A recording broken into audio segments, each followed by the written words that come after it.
Maswerteng hapon po 3D Lotto players. Narito na po ang mga numerong nanalo sa 3D Lotto 2pm result. July 3, 2026, araw ng Biyernes. Kaya't kunin nyo na po ang inyong mga ticket. Narito na po ang resulta. Yan, kitang-kita nyo na po ngayon sa screen ng inyong cellphone ang mga numerong nanalo sa 3D Lotto 2pm result. In exact order po yan. At kung maswerte namang natayan nyo po ang mga numerong yan kanina, congrats po sa inyo. At narito naman po ang mga numerong nanalo sa 2D Lotto 2pm result. At ano nga bang magandang numero ngayong araw na to sa 3D Lotto pang 5pm at pang 9pm draw? Para po sa akin, bet ko pong mga numero ang numero 3, 2 at 8.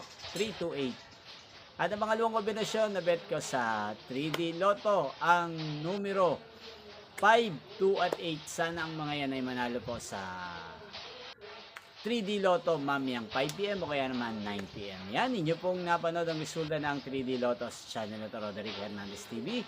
Muli nyo pong mapapanood ang resulta nito mamayang 5pm. Thank you for watching.